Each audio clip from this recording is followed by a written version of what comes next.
Bah voilà. 250 à 300 heures de travail si tu organises toi-même ton mariage. Ouais. À la main. Enfin, à la main, entre guillemets. Ouais. Non, j'avais quand même un ordinateur, hein, mais il se retourne vers moi, il me dit « Le mal est fait ». Tu fais comme ça. Ok. C'est le goulot, quoi. Ça t'emmène tranquillement vers le métier de wedding planner. C'est là que je me dis, au bout d'un moment, je vais créer ma boîte, quoi. Il me dit « Bah attendez, je vais les appeler, ils sont au lit ». Je suis mince, bon.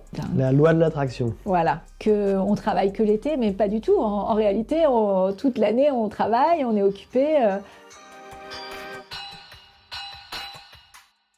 Bienvenue à l'émission Point Break, l'émission qui donne la parole à ceux qui sont inspirants sur le territoire ligérien. Aujourd'hui, nous avons le privilège de recevoir Christelle. Bonjour Christelle. Bonjour Romain. Tu es wedding planner, tu es formatrice dans les écoles de com événementielles. Tu as également voyagé beaucoup à travers plusieurs métiers. Tu as récemment sorti une box mariage, tu vas nous en parler. Comment vas-tu? Bah écoute, bien. Je suis ravie d'être là. Merci pour ton invitation. Merci à toi. Wedding planner, qu'est-ce que c'est pour ceux qui ont du mal à visualiser ce que c'est qu'une wedding planner? La wedding planner, c'est quelqu'un qui va être là pour organiser un mariage, aider du coup des couples à gérer leur jour J. Elle va conseiller, bien sûr, et elle va aussi coordonner la journée pour que tout se passe parfaitement. D'accord. En gros, c'est ça notre métier. Évidemment, c'est dit comme ça a l'air tout simple, mais il faut savoir que c'est un métier qui nous prend pas mal d'heures en fait sur chaque projet. Au minimum 100-150 heures sur chaque projet. Et puis parfois 300, parfois 400, 500 heures sur des projets un peu plus haut de gamme avec beaucoup plus de prestataires. 500 heures, ah oui. Donc l'année d'avant, voire l'année encore avant, le mariage c'est quoi? Oui, je dirais c'est 1 an et demi en général. Là, pour la première fois, j'ai rentré à un mariage 2 ans et demi avant. Okay. Et ça arrive que ce soit sur des délais très courts aussi, oui. C'est-à-dire 2 mois. Ouais, ça m'est arrivé même en 6 semaines d'organiser des fiançailles qui étaient aussi grosses qu'un mariage. Donc en 6 semaines en pleine saison, ça c'était chaud. Il fallait vraiment être très organisé, avoir un calendrier à respecter exactement pour rentrer dans les temps. C'était ici dans le coin? C'était du côté de Nantes du côté de Thoiré. Parce que toi tu opères plutôt dans la région? Loire-Atlantique essentiellement. Ouais. Et puis Nord-Vendée, Maine-et-Loire un petit peu, ça m'est arrivé d'aller du côté de Vannes, mais voilà. Et La Rochelle, ouais, ça m'est arrivé 2-3 fois. Je me rappelle de La Rochelle aussi, tu m'avais dit. Ouais. Ça fait combien de temps que tu fais ce métier? Ça fait 17 ans maintenant, je crois que je suis une des pionnières. Hein. C'est vrai que quand j'ai démarré, il y avait à peu près, il y avait 3 personnes qui étaient déjà installées, une sur la côte, 2 à Nantes. Je suis arrivée, j'étais la 4e. Et maintenant, on doit être 60. Mais toutes celles du début, elles ne sont plus là. Elles ont arrêté. En fait, le métier, il est arrivé en France, je dirais, dans les années 2002-2003. Okay. Et en province, c'est arrivé à peu près vers 2006. Entre 2006 et 2008, tu vois, c'est les premières wedding planners se sont installés en province. Voilà. Et moi, je me suis installée en 2008, tu vois, donc... Okay. Ça fait un petit moment maintenant. Et comment t'es tombée dans l'organisation de mariage? C'est arrivé à un moment où je me suis installée à Nantes. En fait, c'est tout un parcours. J'ai toujours été dans l'événementiel en réalité. Déjà toute petite, j'organisais les anniversaires autour de moi. Ah oui. Ah oui, j'ai toujours eu cette envie-là d'organiser. Et quand je regarde tous mes stages, je constate qu'en fait, ce n'est que de l'événementiel. C'est vrai que j'ai pas un parcours... j'ai pas fait que de l'événementiel. Au départ, je me suis formée en langues étrangères appliquées. J'ai une licence de langues étrangères appliquées. J'ai d'abord eu une spécialisation comme hôtesse de l'air, qui n'a rien à voir. Je voulais juste utiliser les langues étrangères. Et puis, en fait, je me suis fait opérer des yeux et j'ai dû arrêter. Ok. Ouais, donc j'ai fait ça 1 an et demi en gros, et puis j'ai dû rebondir. Donc tu étais hôtesse de l'air pendant 1 an et demi? Ah oui, voilà, entre la formation et être hôtesse en fait, hein, j'ai pas vraiment démarré, c'est le temps que ça m'a pris, j'étais sur le point de démarrer, et en fait, et là je me suis dit, qu'est-ce que tu veux faire plus tard? Soit de la traduction. Ouais. soit de l'événementiel.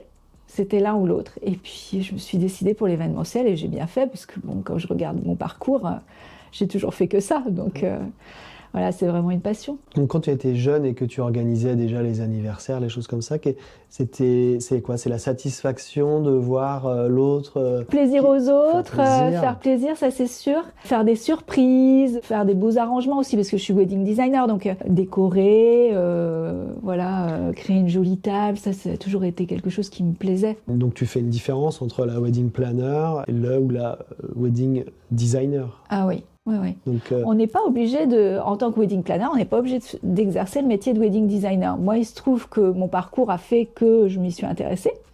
Mais en réalité, on n'est pas du tout obligé, ça peut être complètement déconnecté. La wedding designer, c'est quoi son métier? Elle met des fleurs, elle arrange, mais en fait, c'est la déco Ça prend pour du temps. 180 personnes, dans différents lieux. J'imagine et je sais que c'est un sacré boulot. Être wedding designer, c'est déjà créer des planches d'inspiration, ensuite discuter avec tes clients pour voir ce qu'ils ont envie, et ensuite décliner tout un projet autour de ce qu'ils aiment vraiment. Il faut que ça se marie bien dans un lieu de réception, on va dire. Donc il faut respecter les envies, mais aussi respecter un lieu, parce qu'il ne faut pas que ce soit incohérent. Monter ce projet-là, ça prend du temps. Il faut créer après toute une liste, une shopping list, comme on dit nous dans notre métier, des plans d'implantation, tu as tout ça à faire en amont. Et puis moi, je suis pas fleuriste, donc je travaille en collaboration avec des fleuristes. Et du coup, je les fais intervenir, je les coordonne aussi sur cette partie-là. Et après, on met tout en place la veille en général. Et il faut tout démonter le lendemain. Les vendredis, samedis, dimanches sont chargés. C'est chargé en général, oui. En pleine saison en tout cas. On va dire de mai à fin septembre en général. On va revenir après sur ton métier de wedding planner. Mais qu'est-ce que tu as fait après ton métier ta formation d'hôtesse de l'air pour arriver à wedding planner? Il y a eu de l'événementiel entre les deux, il y a eu des expériences, ça m'intéresse de savoir. En fait, je me suis formée, je suis rentrée à l'EFAP Communication, qui est une école de communication à Paris. Bon, à l'époque, il n'y avait pas beaucoup d'écoles à proposer ces métiers-là. Donc je suis allée à Paris, je me suis formée pendant 2 ans. Ouais. La première année, du coup, j'étais en cours, et la deuxième année, je travaillais et j'allais en cours le soir. C'était vraiment un format pour faire rentrer les jeunes dans ce monde-là. Okay. Donc on était complètement immergés. Événementiel et communication, les deux. Tu travaillais donc la journée en entreprise. Oui. Et tu travaillais pour qui? Tu faisais quoi? J'ai travaillé pour Elf Atochem, donc la partie chimie du groupe Elf, qui est maintenant devenu Total. Oui. Donc c'était tous les fluides qui sont dans les galeries commerciales, qui réfrigèrent en fait les congélateurs dans les galeries commerciales, dans les supermarchés par exemple, ou dans d'autres endroits. Ces fluides-là, en fait, on en faisait la promotion. Ok, d'accord. Et du coup, moi, j'étais amenée à organiser des expos internationales, que ce soit en Afrique du Sud, dans les pays de l'Est, ou dans d'autres pays. J'organisais des événements et je communiquais. Donc tu voyageais en même temps Non, je faisais tout depuis... non, désolée, j'aurais bien aimé, mais je faisais tout depuis Paris. D'accord. Okay. Moi, si tu veux, j'étais quand même... j'étais assistante à l'époque, donc je n'étais pas dans les équipes qui voyageaient. Ma responsable, oui, moi, non. À l'époque, je restais au bureau. J'ai fait ça pendant 2 ans, et puis après, j'ai commencé à travailler en agence. Et ensuite, je me suis mariée, donc je suis allée à Strasbourg. Et à Strasbourg, je ne parlais pas du tout l'anglais. Donc, j'ai dû me mettre à l'allemand, et communiquer en allemand, c'était juste pas possible. Donc, j'ai commencé à chercher un autre travail en attendant, parce que je savais que c'était temporaire, Strasbourg. J'ai travaillé du coup chez Carole, une boutique de vêtements, et ça m'a appris beaucoup, parce qu'en fait, j'ai appris la vente. Et je me suis dit, en fait, c'est une super opportunité finalement. Sur le moment, tu te dis, non, je fais complètement autre chose de ce que j'avais prévu de faire. Chaque expérience compte. Mais en fait, c'est ça. J'ai eu des formations même sur le tissu, sur la vente en général, et puis je voyais les événements de l'autre côté. En fait, je profitais de pas mal d'événements dans ce milieu-là, et du coup, ça a été une belle expérience. Voilà, j'ai appris plein de choses. C'est le goulot, quoi. Ça t'emmène tranquillement vers le métier de wedding planner. Et oui, et alors attends, il y a une chose qui est assez incroyable, c'est qu'en partant de Strasbourg, ma responsable de la boutique, elle me dit qu'est-ce que tu vas faire après? Et je lui dis l'idéal, ce serait que je travaille dans une galerie d'art. Voilà, que j'organise des expos pour eux, etc. Donc, elle me dit, écoute, j'espère que ça va... Bon courage. C'est comme ça. Bon, je n'ai jamais travaillé dans le domaine de l'art. Je me dis, bon, on verra bien. J'arrive donc en Angleterre. T'es où en Angleterre? Je suis à Londres. T'es à Londres, hein. Ouais. Je vais m'intégrer, je vais faire un cours de dactylo, pour apprendre à taper plus vite sur l'ordinateur. Bon, c'est des claviers qui ne sont pas les mêmes que nous, donc bon, voilà. Bon, ça m'a pris un petit peu... Enfin, ça m'a aidé quand même. Je me fais des amis qui sont les conjoints ou les compagnes des chercheurs qui sont là. Et il y en a une qui me dit allez, prends ton CV, on va à l'ambassade de France. Alors, je dis ok, mais pourquoi faire? Elle me dit écoute, il y a des annonces là-bas, viens, prends ton CV, on y va ensemble. Moi aussi, elle cherchait comme architecte. Donc on y va toutes les deux. Moi, j'y vais, mais sans penser que je vais trouver quoi que ce soit, mais je regarde, je m'intéresse, je regarde toutes les offres. Et là, attends, je tombe sur une annonce pour travailler dans une galerie d'art. La loi de l'attraction. Voilà. Je fais envoyer mon CV, je communique mon CV, le fax à l'époque, tu vois, c'est une autre époque, on le faxe. Et puis je suis convoquée par la propriétaire de la galerie, donc j'ai un entretien. Et quelques jours après, elle me dit non. J'ai mince, j'étais déçue et tout. Donc l'autre personne démarre, elle me rappelle 3 jours après, elle me dit l'autre personne ne se plaît pas du tout, est-ce que vous voulez venir? Je dis oui. Quand est-ce qu'il faut venir? Demain. Ok, parfait. Et c'est comme ça que j'ai démarré, je travaillais 2 ans là-bas. Et ça a été une super expérience. Et puis une belle rencontre en fait, c'était une femme qui avait 72 ans, qui vendait des icônes russes et des lithographies françaises du XXe siècle. Et c'est pour ça que j'ai été prise, parce que j'avais un petit accent français. Ça m'a permis de découvrir un autre monde, l'art. Incroyable. Ce que j'entends, c'est que tu as été opportuniste.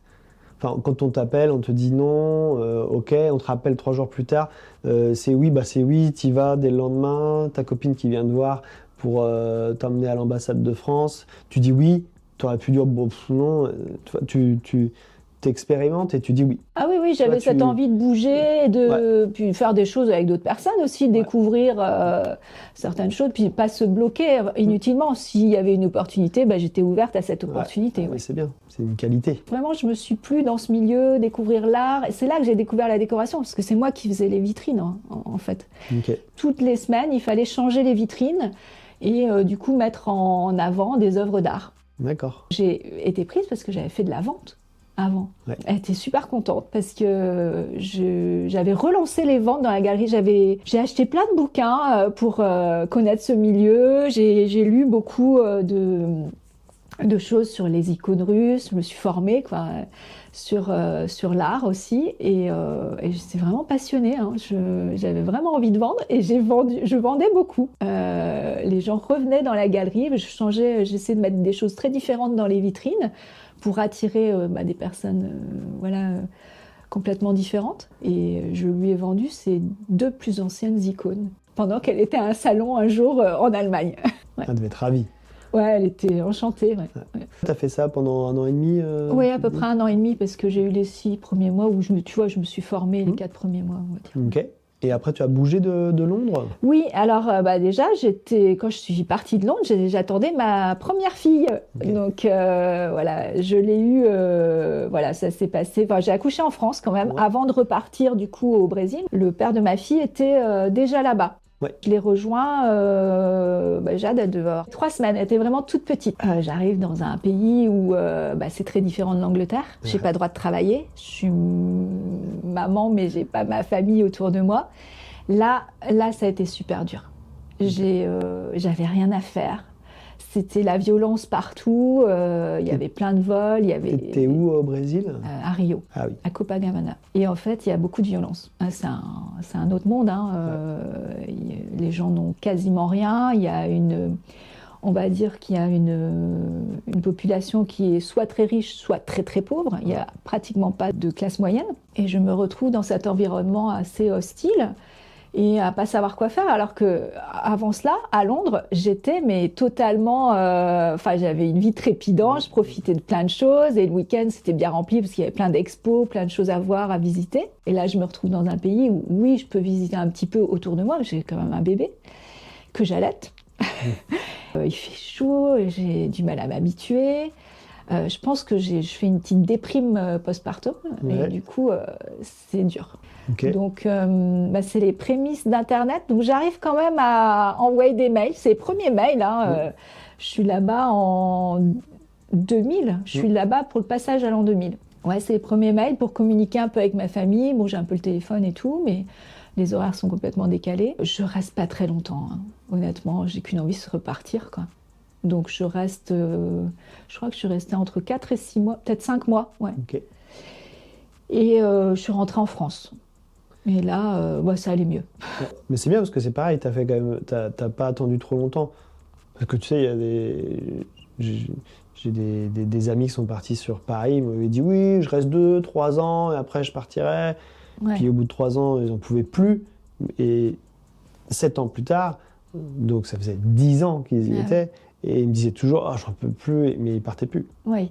Donc, tu vois, entre prendre la décision de partir, ils n'avaient pas d'enfants et tout, hein, ils pouvaient bouger, mais ils ne bougeaient pas. Ouais. Donc des fois, c'est pas si simple de partir, c'est bien. En fait, il se trouve qu'en Argentine, c'est la dégringolade en fait, de la monnaie. Et tous les pays sud-américains ont des problèmes financiers. D'accord. Donc tout est payable en dollars. En fait, les billets d'avion sont payables en dollars. On voit que mon mari à l'époque, il est payé lui en reais, donc la monnaie locale. Et on se dit à un moment, ça va être compliqué de rentrer. Vous êtes rentré, vous avez atterri à Nantes. On a atterri à Nantes pas longtemps. Hein, moi, je suis restée quelques mois et en septembre, on repartait au Portugal. Voilà. Donc là, j'ai découvert un pays, un super pays, très sympa. Les gens sont très sympas, très gentils. Un super accueil. C'est marrant ce que tu dis. J'avais Pascal Luneau il y a 2 semaines ici. Il m'a parlé du Portugal. Pareil, il m'a dit que les gens étaient adorables et il m'a encensé le Portugal, que je connais. Hein. Je suis passé au Portugal à plusieurs reprises. C'est un super pays. Ouais. J'adore le Portugal aussi. Oui, c'est vrai que c'est. Tu sens que les gens prennent le temps de vivre, voilà, et profitent, en famille ou pas. Mais, ils sont très famille. Ouais. Donc tu atterris au Portugal. Tu atterris où au Portugal ? À Coimbra. C'est à peu près c'est entre Porto et Lisbonne. Ouais, si, je suis passé par là-bas. Il y a une bibliothèque qui est très connue là-bas. Donc c'est pour les vagues, pour le surf. La bibliothèque, on ne l'a pas vue. En 2003, on ne l'a pas vue. Non, tu l'as pas vue. T'étais occupé. Passé à côté. Voilà, elle est très connue. Elle est un peu comme classée, en fait. C'est un très bel endroit. Du coup, ma fille a 1 an. Je rencontre des personnes, mais je suis plutôt seule, mais je commence à avoir des projets, on me donne des projets de communication, tu vois. Je parle un peu portugais, mais après, je suis pas en capacité de communiquer professionnellement, je veux dire, en portugais. Okay. Donc, je sais que c'est une expérience qui va durer 1 an. J'en profite avec ma petite. C'est un peu comme si j'étais en congé parental, si tu veux. Voilà. Et au bout d'1 an, je rentre en France, à Nantes. Et là, j'ai pas d'emploi, donc je commence à donner quelques cours. Okay. Et j'ai une expérience à l'international. Du coup, je pense que ça fait un petit peu peur. On est à Nantes, quoi. Il n'y a pas ce type d'emploi. Donc, trop expérimenté, madame. Je ne sais pas si c'est trop expérimenté, mais peut-être pas bien calé sur les postes qu'il y a à Nantes à ce moment-là. C'est là que je me dis, au bout d'un moment, je vais créer ma boîte, quoi. Parce que je fais de l'enseignement et je finis par créer ma boîte. Alors, je crée, tu vois, en 2008. Donc, tu vois, il se passe quand même quelques années. J'ai mes filles, j'ai mes jumelles aussi, mais je fais de l'enseignement pendant ces années-là. Enseignement événementiel. En événementiel et en communication. En 2008, mes petites, elles vont à l'école. Et c'est là où je me lance. J'ai gardé les cours pendant 1 an, mais après, j'ai arrêté. Et je me suis lancée, j'ai dit, soit je me lance dans le B2B, en communication événementielle, soit wedding planner. Puis bon, j'ai découvert ce métier dans les médias et j'ai dit, bah voilà, il y a peu de monde, pourquoi pas. Et je me suis lancée. En plus, j'aimais bien ce côté relationnel, si tu veux, qu'on retrouve dans ce métier, c'est-à-dire qu'on rentre dans l'intimité des personnes, il y a un peu plus de communication entre nous. Enfin voilà, c'est... Une relation particulière. Oui, oui, c'est très particulier par rapport au B2B. C'est vrai qu'on rentre dans leur vie, en fait, dans leur intimité. Donc, c'est quelque chose qui me plaisait. Et puis, je pouvais retrouver ce côté aussi wedding design que j'aimais bien. Toute la communication pour moi, ma boîte, cette fois-ci. Et moi, j'avais cette envie-là depuis très longtemps aussi. Ok. C'est-à-dire que depuis... j'étais ado, où à un moment, je me suis dit, oui, tu auras ta boîte toi aussi un jour, quoi. Ouais, on est dans un milieu où effectivement il y a beaucoup d'entrepreneurs. Gabrielle, c'est pareil. Je pense que plus elle avance, plus elle me dit qu'elle a 10 ans. Ouais. Et plus ça va, plus elle me dit qu'elle n'aura pas de patron. Non. Ouais, mais on le sait très tôt en fait. Comment ça se passe, le premier mariage que tu organises? D'abord, je fais le salon du mariage. C'est ça qui me permet de démarrer. Et je rencontre mes premiers clients sur le salon du mariage. Et la première année, j'ai 2 clients. Hein, tu sais, c'est le démarrage, il faut se faire connaître. C'est pas un métier connu, donc il y a tout à faire. Au début, on dit pas wedding planner, c'est pas du tout connu. On dit organisatrice de mariage. Mes clients, en fait, c'est un remariage. Et ça se fait, moi j'avais l'habitude quand même d'organiser des événements pro, hein, donc ça se fait de la même manière. C'est juste que moi j'ai déjà trouvé pas mal de prestataires, je me suis constitué mon carnet d'adresses avant de me lancer. En fait, les premiers mois de 2008, c'est consacré à la recherche de prestataires. Bien sûr. En fait, ça se fait naturellement. J'ai mes contacts, traiteurs, DJ, photographes, ça se fait petit à petit. Puis j'enrichis au fur et à mesure et je propose des prestataires. Et puis ça se fait petit à petit, j'organise. C'est un peu par l'expérimentation en fait que ça se fait. Et ça se passe très bien. Je décore aussi leur mariage. Mon premier mariage, c'est à l'abbaye de Villeneuve, oui. Aux Sorinières. Un tout petit mariage de 50 personnes. Et ça se passe très bien. Et ils sont hyper contents et ils me donnent toutes les photos. Donc ça me permet de communiquer plus facilement après avec toutes les photos pro. Tu as diffusé tout de suite sur Insta. Il n'y avait pas Insta. Et non, en Non, 2008, il n'y Insta. avait pas Insta. Hein. Pas du tout. Non, c'était sur le site. Il y avait. J'étais présente sur certains annuaires, donc j'ai commencé à me faire connaître. Puis les gens ont commencé à me voir revenir sur le salon du mariage l'année suivante et à entendre parler de moi. Et puis ça a commencé à se développer petit à petit. On est passé de 2 à 6 mariages, après, jusqu'à une vingtaine de mariages, quoi. Aujourd'hui, tu fais combien de mariages par an? À peu près 15 mariages par an. Je suis allée jusqu'à 21 une année, j'étais très très dur. Ah oui. Et du coup, je suis redescendue à 15, où là, c'est beaucoup plus facile, parce que c'est 15 pour une année, mais il faut savoir qu'on a aussi les projets pour l'année suivante qui démarrent. Donc en fait, c'est toujours une vingtaine de dossiers, voire 25 dossiers qu'on a à gérer.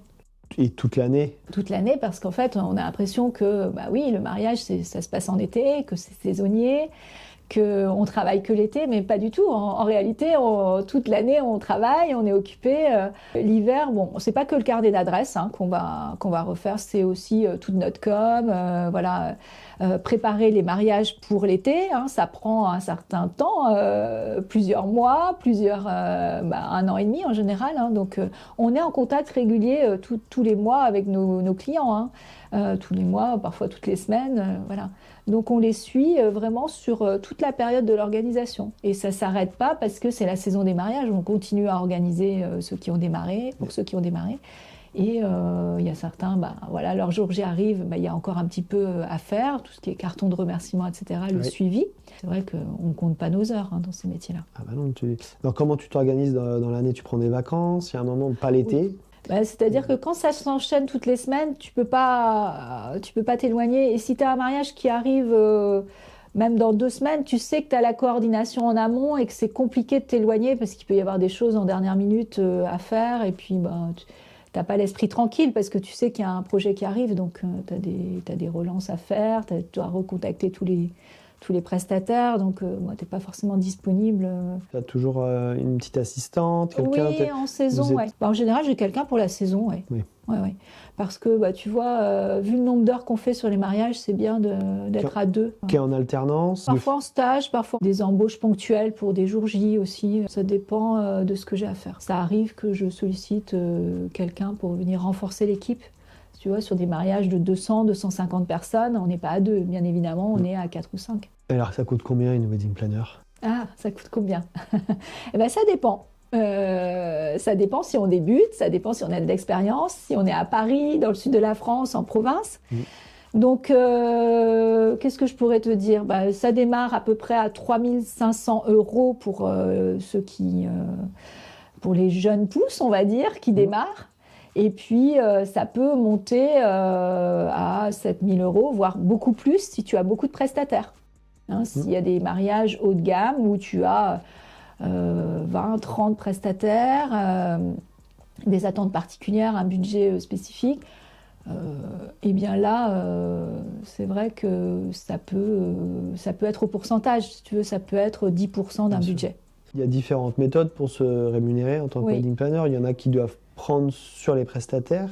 Alors, ça n'existe plus. Alors, en mariage, on n'a pas trop le système de commission. Alors peut-être à Paris un peu plus, mais en province, ça ne fonctionne pas. Ouais. Non, ce sont soit des forfaits, soit un pourcentage. Ça a souvent des forfaits en dessous de 60 000 € de budget, et puis au-delà, souvent, c'est un pourcentage du budget. 3 000 €, ça peut paraître beaucoup, mais c'est rien du tout, parce que en fait, si tu prends, je sais pas, un mec qui est garagiste, il va te prendre 60 € de l'heure. Sur 10 heures, ça fait déjà 600 €. Donc ça veut dire que en fait, c'est 5 jours travaillés. Ouais. Tu vois, les 5 jours travaillés sur le mariage, si tu organises ton mariage tout seul, tu te rends compte que tu as passé plus que 6 jours à organiser. 300 heures. Voilà. 250 à 300 heures de travail si tu organises toi-même ton mariage. Ouais. Après, si nous on l'organise, ça prend un peu moins de temps, mais quand même, je te dis, c'est souvent une centaine ou 100 ou 150 heures minimum. Ouais. Donc quand on prend 3 500 €, dis-toi bien qu'il y a les charges, oui. Et qu'en fait il reste pas grand-chose. Si tu fais le calcul, elles sont en dessous du SMIC, celles qui pratiquent ces tarifs-là, à moins d'avoir vraiment des tout petits mariages. Mais c'est pour ça que c'est pas très cohérent et rapidement il faut essayer de pratiquer des tarifs qui sont un peu au-dessus de ça, parce qu'avec les charges, tu as 50% de charges en général, plus la TVA quand tu es installé en entreprise. Tu as plus de 50% de charges en réalité. Tu fais gagner énormément de temps et tu apportes une plus-value en qualité sur le choix des prestataires. Tu arrives avec un catalogue de photographes, par exemple. Non, c'est pas tout à fait comme ça. C'est par rapport à leur projet. Quand ils viennent me voir, il y a déjà un cahier des charges qui est créé. Ils ont leurs envies, leurs attentes. Et puis, il y a aussi le marché. Donc, on peut tout faire. Après, c'est toujours une question de budget, on va dire. Mais effectivement, ils ont un budget. Donc, on crée un budget, on le répartit en fait entre les différentes prestations. Et puis après, en fonction de leur budget, on va s'adresser à tel ou tel photographe. Moi, j'envoie avant des styles photographiques. Et puis, ils vont me dire, c'est plutôt classique, ou plutôt moody, ou plutôt créatif. Enfin, tu vois, voilà, ça va être à eux de choisir le style. Alors moi, je leur dis pas le style, c'est que les planches sont différentes. Bien sûr. Et du coup, ils vont vers un style ou un autre, et moi, je sais vers qui aller après. Et après, je sollicite en général 2 à 3 personnes pour qu'ils aient le choix. Et je n'impose jamais un photographe, ni un vidéaste d'ailleurs, c'est la même chose. Et du coup, ils vont voir ce que les professionnels vont proposer, et puis ça va être au coup de cœur en fait. Bien sûr. Moi, je ne donne pas les tarifs au début de ces professionnels-là. J'estime que je les ai sélectionnés, ils sont dans le tarif, dans le budget des personnes. Donc s'il y a une différence entre les prestataires, je ne le dis pas. Je préfère que ce soit un coup de cœur pour eux. Comment tu fais pour le traiteur, par exemple? Pour le traiteur, en général, je creuse un peu plus. Il y a pas mal de questions qui sont posées. J'essaie de voir s'ils veulent quelque chose de simple ou de sophistiqué ou de presque de l'ordre de l'étoilé, tu vois. Et en fonction de ça, je vais les orienter vers un ou deux prestataires. Ils ont toujours le choix, j'envoie 2 cartes et puis après ils se décident. Ils font les repas tests ou pas, parce que maintenant il n'y a pas toujours la possibilité de faire un repas test. Tu as combien de rendez-vous avec eux, physique ou visio, hein. Oui. Je ne me parle pas des échanges qu'il peut y avoir par mes textos ou par mail. Je parle de les voir, prendre le temps. Ça dépend du projet. C'est-à-dire qu'il y a en général un rendez-vous par prestataire, plus 2 rendez-vous déco et 2 rendez-vous coordination. Ça fait beaucoup de rendez-vous. Donc pas mal de rendez-vous, ouais. L'été dernier, j'ai eu un projet où il y avait 34 prestataires. Donc il faut du temps. Il faut que le couple s'investisse quand même un minimum dans son organisation de mariage pour qu'on puisse avancer. Mais pour lui, c'est quand même une charge mentale en moins. Oui. Il arrive au rendez-vous avec toi, tu lui présentes différentes possibilités, il choisit. Oui, et après on fait un rendez-vous pour confirmer. Et puis, ok, d'accord. Pour connaître le prestataire, échanger, qu'ils puissent poser leurs questions aussi, donner leurs envies directement, puisque c'est pas moi qui vais le faire, hein, c'est pas moi qui vais faire le repas, c'est pas moi qui vais faire le reportage photo, donc il faut qu'il y ait un lien quand même qui se crée entre les prestataires et les clients. Mais effectivement, je laisse toujours le choix, et pour eux, ça va beaucoup plus vite. C'est-à-dire qu'on visite 2 ou 3 lieux, ils choisissent, ensuite ça définit un projet, un cadre, on va dire, et on démarre avec les différents prestataires. Donc moi je leur crée un rétro-planning, ça va faire en sorte qu'ils se repèrent dans le temps pour savoir à quel moment ils vont devoir faire des choses, avec moi et de leur côté. Et j'essaie de faire quelque chose qui soit suffisamment souple par rapport à leur vie, soit de famille, soit professionnelle, parce que la plupart de mes clients sont soit des cadres supérieurs, soit des chefs d'entreprise. Donc ils n'ont pas beaucoup de temps à consacrer à leur mariage, il faut aller à l'essentiel. Limiter le nombre de rendez-vous et de rencontres. Après, j'ai beaucoup de clients qui sont à l'étranger et à Paris, donc forcément, on est obligé de passer par la visio.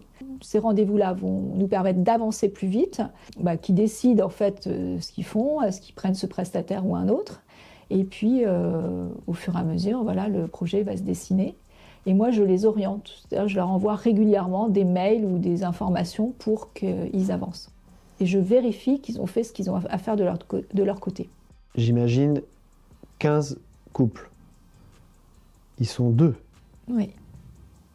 Donc ça, on pourra en reparler. Mais effectivement, il faut qu'ils s'accordent. Oui. Avant le mariage, pendant le mariage, et même après, sur comment ils ont ressenti, j'imagine que ça doit être parfois assez rigolo. Les 30 personnes que tu accompagnes à travers ces multiples rendez-vous, tu as intérêt à mettre en place une organisation du tonnerre pour pouvoir te retrouver entre tes fichiers, tes mails, qui t'a appelé, qui t'a pas appelé et tout. Tu dois avoir un système que tu as mis en place, j'imagine, depuis des années, où c'est coché, c'est vert, ça c'est fait. C'est en cours. Je ne sais pas. Oui, c'est ça. En fait, tout est noté pour savoir. Parce que si j'ai pas eu de nouvelles, parce que pour X raisons, ils sont pas disponibles et qu'on doit reprendre à un moment donné les préparatifs un peu plus tard, eh bien, il faut que je sache où j'en suis, puisque j'ai plein de dossiers. Donc, j'ai aussi maintenant un logiciel qui me permet. de tout noter, d'avoir tous les éléments. Ils ont accès aussi à ce logiciel. Ils ont accès à la plateforme, à une partie, en fait, c'est pas la même que la mienne, mais ils ont accès à une partie qui est visible de leur part, et puis ils ont aussi accès à un site internet de mariage. Je leur ouvre un espace, et puis ils peuvent du coup avoir une vitrine pour leur mariage, pour communiquer avec leurs invités. Tout est facilité, c'est-à-dire qu'on rentre la liste d'invités sur cette plateforme et ça me permet d'aller plus vite en fait. C'est que les invitations, elles sont reliées aux réponses et le plan de table est relié à cet espace-là. Donc tout est pratique et ça va plus vite. Ça n'existait pas ça il y a 15 ans? Non, ça n'existait pas. Je faisais tout à la main, enfin à la main entre guillemets. Non, j'avais quand même un ordinateur, hein, mais non, je travaillais différemment. J'avais au début, j'avais moins de dossiers, puis petit à petit, en fait, je me suis organisée différemment. Plus tu as de dossiers, plus tu es obligé de gagner du temps, en fait. C'est ça la clé, hein, c'est qu'on est entrepreneur, on fait pas 35 heures par semaine, hein, peut-être certaines semaines en hiver, mais sinon, c'est pas 35 heures. En saison, on arrive à 80-90 heures par semaine. Donc, il faut essayer de trouver comment gagner du temps et ne pas en perdre. Oui, voilà, et ne pas en perdre. Et ça arrive sur certains dossiers que tu passes 2 fois plus de temps, et sur d'autres dossiers, tu en gagnes. Il y a un équilibre qui se crée. Parce que tes clients, ils sont tous différents. Enfin, mes clients, certains, tu leur envoies le mail, alors c'est exceptionnel, hein, tu leur envoies la proposition, 1 heure après, tu as la signature, tu as le devis signé. Et puis, tu en as d'autres, au bout de 15 jours, ils n'ont pas répondu, et si tu les laisses faire, au bout de 2 mois, ils ne t'ont pas répondu. Ils sont dans leur monde, dans leur vie professionnelle et peut-être vie personnelle, mais ils ne sont vraiment pas dans le mariage pour le coup. C'est le cadet de leurs soucis parfois. Alors c'est rare, mais ça arrive. Quand ils sont très investis dans leur entreprise, parfois ça arrive qu'ils aient du mal à se libérer du temps. Qu'ils trouvent que c'est une contrainte en fait de faire ça. Donc il faut trouver un système pour les impliquer et pour qu'ils viennent au rendez-vous. Parce que ça, c'est pas à gagner non plus. Que ça soit simple pour eux. Ouais. Alors c'est quoi les mariés parfaits? Les mariés parfaits. Ouais, les mariés parfaits, le mariage parfait, le truc idéal qui arrive peut-être. Oui, ça arrive. Les mariés parfaits, c'est ceux qui te répondent vraiment très vite. Ouais. Je les adore, ceux-là. L'année dernière, j'ai ce couple parfait, là. Je te dis, dans l'heure qui suivait, c'est même pas le lendemain, hein. Dans l'heure qui suivait, j'avais le devis signé. Ils étaient hyper réactifs et vraiment d'une gentillesse incroyable. Et donc, c'est un vrai plaisir, quoi. Tu vois que tu gagnes du temps. Voilà. Et puis, tu les rencontres que de temps en temps. Ils font beaucoup de visio, donc tu perds moins de temps aussi. Et franchement, c'est des projets où ça va vite. Puis, du coup, tout est facilité. Ils sont sereins aussi le jour J. En général, ça va de pair. Ils sont sereins le jour J, puis tout se passe parfaitement bien, quoi. Il n'y a pas d'inquiétude de leur part. Et du coup, voilà, tout est fluide. Donc ça, c'est le mariage parfait. Parfois, dans certains mariages, les mariés, tu les as vus, tu les as eus en visio, tu les as revus une deuxième fois juste avant le mariage. Ils sont adorables, tout roule. Et le jour du mariage, là, lui ou elle, c'est le même. Et l'autre, c'est Dr Jekyll et Mr Hyde. C'est pas le même. Ou pas la même. Mais tu vois, c'est le gars. Oui. Il te parle comme un chien. Alors, je comprends, il peut être stressé et tout. Mais il y a un espèce de petit côté, c'est mon mariage, je suis devant, là, j'ai une espèce de coque. Tu te rends compte que c'est plus les mêmes le jour du mariage. Et c'est un peu déstabilisant parce que nous, en tant que photographe, vidéaste, on arrive quand même, et toi aussi d'ailleurs, très tôt dans la journée, 8, 7 heures, 8 heures, au préparatif, on est là. Et on arrive là-dedans, et c'est justement un moment que moi j'adore, parce qu'on est intégré à la famille, on rencontre la maman, la belle-sœur, le frère et tout, c'est bon, c'est ok, les témoins. Et moi je prends la température à ce moment-là. J'ai un tableau, en quelques minutes, je sais qui est qui, comment il fonctionne, j'ai tout compris.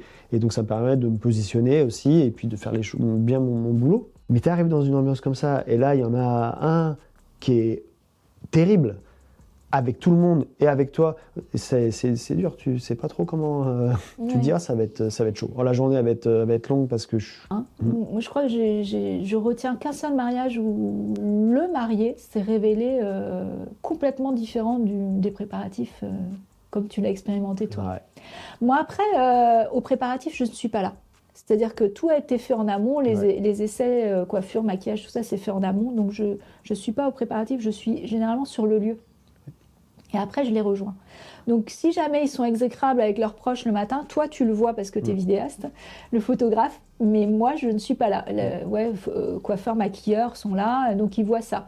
Après, ils sont dans leur cercle élargi, donc ils sont obligés quand même d'adopter un comportement un peu plus agréable avec tout le monde, normalement. Ouais. Et du coup, on ne le voit pas forcément, ça. Mais ça m'est arrivé une fois où j'étais très déçue parce que ça s'était vraiment bien passé dans une bonne ambiance, la rigolade et tout pour les préparatifs. Et le jour J, le marié s'est transformé.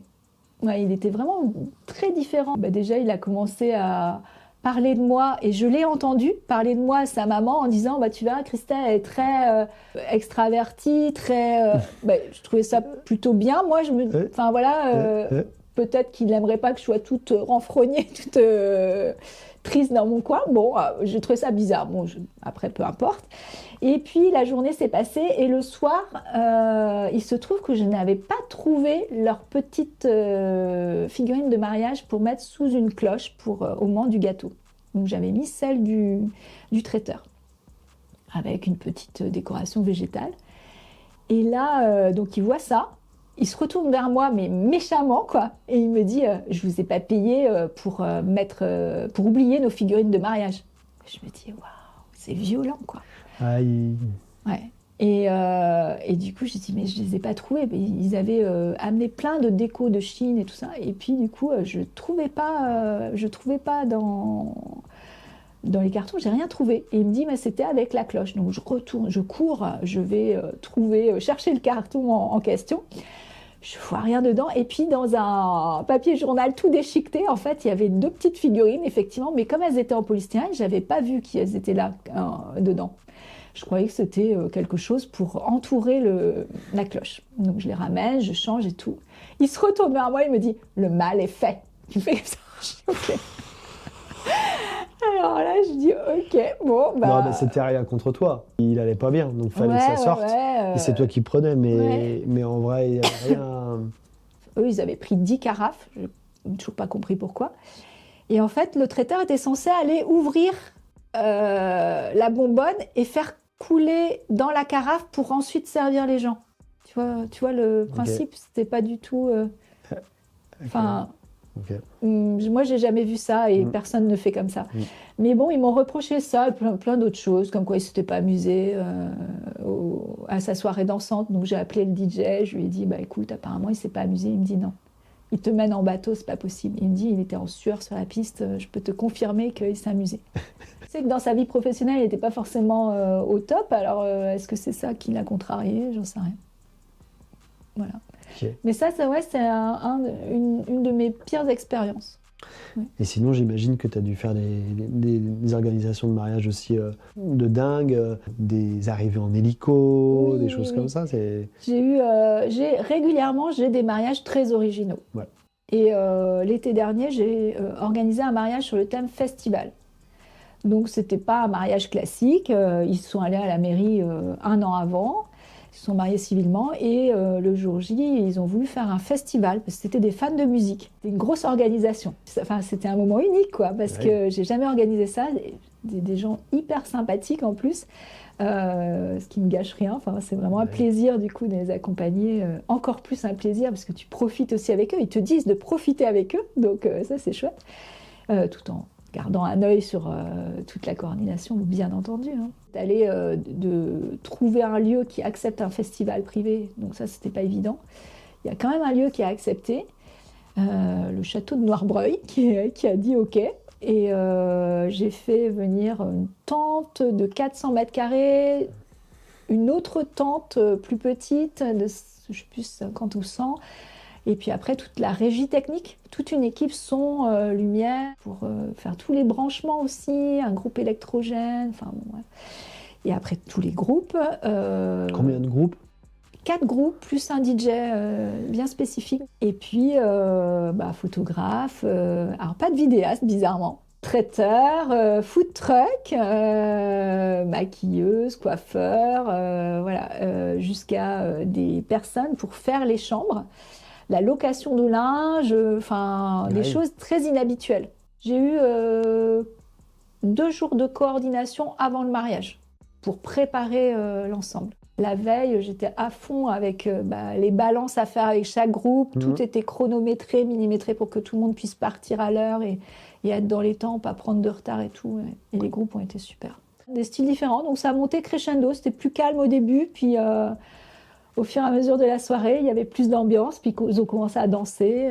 Voilà, non, c'était vraiment bien. Je voulais revenir sur la boxe, la passionnée. La passionnée, ouais. La passionnée, la boxe, la passionnée. C'est un nouveau concept qui allie à la fois organisation et coaching. Donc du conseil en visio est couplé à des livrets qui sont envoyés par une box. Donc les livrets, en fait, ils reprennent, il y a un petit programme mensuel qui permet de se repérer dans les préparatifs et chaque mois, du coup, il y a 10 étapes à effectuer. J'envoie une box pour 3 mois. Les personnes peuvent faire une visio avec moi où ils peuvent poser toutes leurs questions pendant 1 heure. Ok. 1 heure, 1 heure et demie ou 2 heures. Tu as différentes boxes. Soit ils prennent 3 mois, soit ils prennent 6 mois, soit ils prennent 9 mois. Et du coup, ils ont 1 heure, 1 heure et demie ou 2 heures de coaching en fonction de ce qu'ils choisissent au départ. Donc, ce n'est pas vraiment un abonnement, c'est un paiement en une seule fois. Tu as les petits livrets en même temps qui vont te permettre d'avoir une vue d'ensemble sur des prestataires. Oui, c'est eux, en fait, ils ont toute ma méthode d'organisation. Ils ont les informations, comment faire ça, quels sont mes conseils et mes astuces pour réserver tel prestataire, tu vois, et qu'est-ce qu'il faut faire à tel moment. Ok, mais tu n'as pas de nom de prestataire dedans. Non. Non, en fait, là, ils sont obligés de trouver leur propre prestataire. La méthodologie est là avec plein d'astuces, plein de conseils. Et quand ils appellent, ils décrivent leur projet. Et après, je réponds à leurs questions spécifiques par rapport au projet.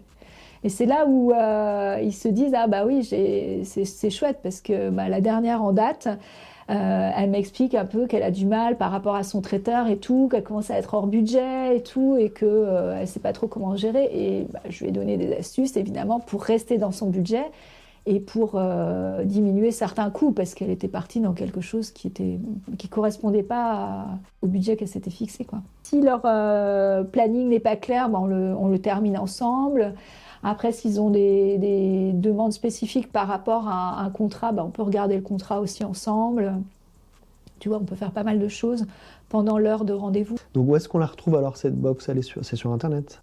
Oui, lapassionnée.fr. On la retrouve à cet endroit-là et du coup, tout se fait en ligne en fait. La réservation, elle se fait en ligne. Il y a un système de paiement classique sécurisé. Comment tu communiques là-dessus? La Passionnée Box sur Instagram. C'était 2022, 2023? 2022 pour Ouais, ton mail. 2022. Pendant 2 ans, il y avait eu moins de mariages. Du coup, il y a eu plus de mariages en 2022 globalement et un tout petit peu plus en 2023. Tu veux nous partager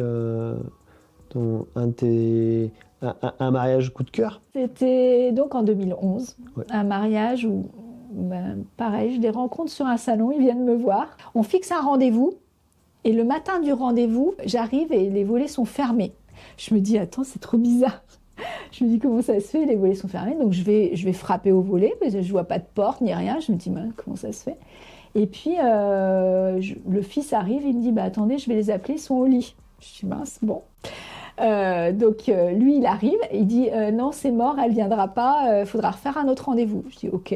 Bon, et puis là, il m'explique son projet, qu'il veut faire quelque chose de complètement inattendu, surprendre les gens, quelque chose de très original parce qu'il a déjà été marié, il veut surtout pas reproduire la même chose. Bref, bon, on discute bien. C'est vrai que j'accroche bien au projet, j'ai envie de le faire. Et je me dis, je propose un autre rendez-vous à madame. Donc je la revois quelques jours après, et elle me communique ses envies aussi.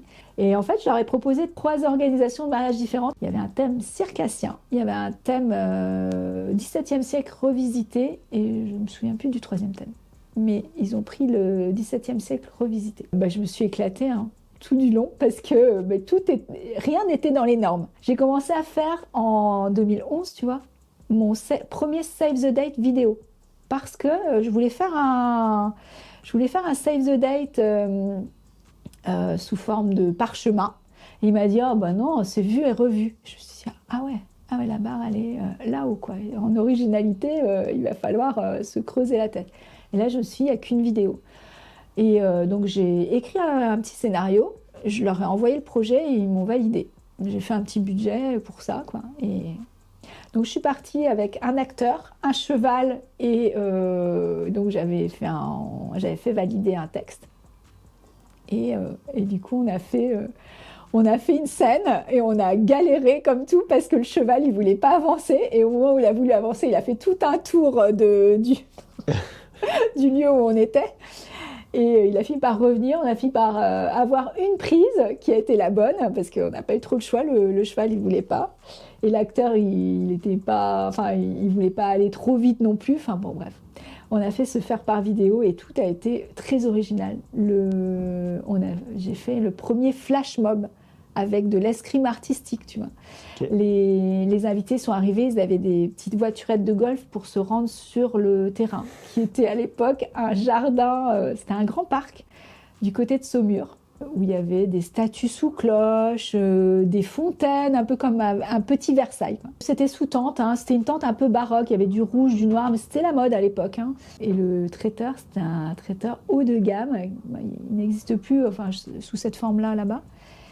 Il avait créé des choses autour de Lancôme, le parfum. Donc c'était très beau visuellement et très très bon. Mais tout était très original. Jusqu'à la cérémonie, vraiment la cérémonie, ils arrivaient dans des petits... Ils s'étaient cachés dans des jardins à thème et ils arrivaient comme ça dans une allée sur les chœurs de l'Armée Rouge, tu vois, la musique. Et vraiment, ça a été un super moment. Les gens me disaient à la fin, oh, on n'a jamais vu un mariage comme ça, quoi. C'est tellement original. Donc pas au Maroc. Pas au Maroc du tout, à Saumur. Et c'était un mariage surprise parce qu'ils ne savaient pas où ils avaient rendez-vous. Ils avaient rendez-vous sur un parking, les invités. Ok. On a fait une sorte de cortège pour arriver sur le lieu. Et là, ils ont vu les voiturettes de golf. Ils étaient trop contents. Mais, oui, ils sont arrivés en hélicoptère. Ah oui. C'est sur ce mariage-là. Ok. Donc j'aurais dit, maintenant, vous prenez un taxi. Et ils se sont regardés, ok, on prend un taxi. Et donc le taxi les a conduits à l'aéroport, où là, ils ont pris un hélicoptère et sont arrivés en hélicoptère. Ouais, je voulais savoir aussi comment tu faisais pour t'inspirer tous les jours pour la décoration de mariage, pour trouver de nouvelles idées, proposer des plans A, plan B, comment tu fais? Mais en général, je suis très à l'écoute de ce qui se fait un peu partout. Tu vois, je regarde les tendances aux États-Unis, je regarde les tendances émergentes, je regarde vraiment, je m'informe sur le milieu en général et sur toutes les nouveautés. Et puis je reçois aussi des nouvelles offres. Tu vois, par exemple, hier, il y a quelqu'un qui m'a proposé des coupes de champagne en chocolat avec un vin pétillant saveur chocolatée pour faire des fontaines. Donc tous les jours, je reçois des nouvelles offres, de nouvelles propositions que j'étudie, je vois si ça peut s'inscrire ou pas dans mon carnet d'adresses, est-ce que ça peut intéresser mes clients. Voilà, moi je suis sur un certain niveau de gamme, donc forcément il y a des choses qui vont les intéresser, d'autres pas. Et puis je fais ma sélection, puis je garde les adresses au cas où je devrais recontacter ces personnes-là. Et ouais, je regarde beaucoup les blogs de mariage américains aussi, blogs de mariage français pour voir quelles sont les tendances, qu'est-ce qui émerge. Je regarde les couleurs aussi qui sont tendances. Tu vois, cette année, c'est le mocha mousse. Donc oui, je m'inspire de tout ça. Je reste toujours très à l'écoute. Je fais une veille importante pour m'inspirer. Et puis, je regarde les nouveautés. Et puis, quand j'ai une demande particulière, je creuse un peu plus, quoi. Parce que c'est aussi pour ça que viennent nous voir certains clients. Bien sûr. Pour la nouveauté, la créativité, quelque chose qu'ils n'auront pas vu ailleurs, un mariage différent. C'est pas que pour le gain de temps, bien sûr, ça compte. C'est aussi pour ces raisons-là et puis aussi pour la fiabilité des prestataires, puisqu'on connaît nos prestataires, on sait comment ils travaillent et du coup, on sait que le mariage sera impeccable. Vous êtes garant. Oui, c'est ça. Tout est une question d'équilibre et de balance. Ouais, c'est ça. C'est qu'il faut quand même avoir une hygiène de vie particulière aussi, je trouve, pour tenir le rythme en saison, tu vois. Il faut trouver le bon équilibre entre vie de famille et vie professionnelle aussi à ces moments-là où c'est plus compliqué. Mais effectivement, comme on fait beaucoup d'heures, il faut manger équilibré, ça c'est hyper important. Effectivement, il y en a, je l'ai déjà dit il n'y a pas très longtemps, mais il y en a certains qui tiennent 3 ans, puis après on les voit plus. Parce qu'effectivement, c'est des week-ends, il faut se lever, il faut être au taquet, à fond, et après la semaine elle redémarre, il faut faut gérer son pro-perso. Et puis, il faut assurer la journée de prestation on porte les sacs, on porte les caméras. Il faut toujours être en amont de ce qui va se passer sur le mariage, tout le temps, tout le temps. Physiquement, il faut être au point. Enfin, moi, je sais que moi, dans ma voiture, il y a une banane, 2 clémentines, un jus smoothie, jus d'orange. Enfin, là, j'ai tout ça, tout le temps, à chaque mariage. Ouais. Je démarre, je suis toujours prêt à me recharger. Ouais, c'est hyper important. Vous, c'est physique, hein, vous portez du matériel. On court pas mal, on marchez a beaucoup. chaud tout le temps, on marche, qu'on reporte. On arrive toujours, il faut arriver avant les mariés, donc on court. On n'arrête pas de courir. Tu as fait ton calcul du nombre de pas que tu fais sur un mariage? Depuis peu, j'ai une montre qui n'est pas une montre connectée, mais en tout cas qui est plutôt une montre pour le sport, effectivement. Donc je sais pas, je vais savoir cette année. Sur des gros tournages, pour des publicités en entreprise, je sais qu'on montait à 30 000 pas. Énorme. Ouais. Ça faisait 36 000 pas le lendemain, 30 000 pas. Dingue. Tu as intérêt à avoir tes heures de sommeil pour récupérer. Ouais. Non, t'es bien sollicité. Mais là, je vais pouvoir tester la montre pour les prochaines prestas, type mariage. On te retrouve sur Instagram.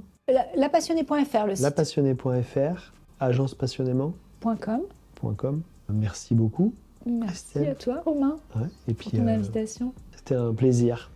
Et puis on se retrouve pour la prochaine presta, mariage. Oui, c'est avec plaisir, en juin. C'est ça.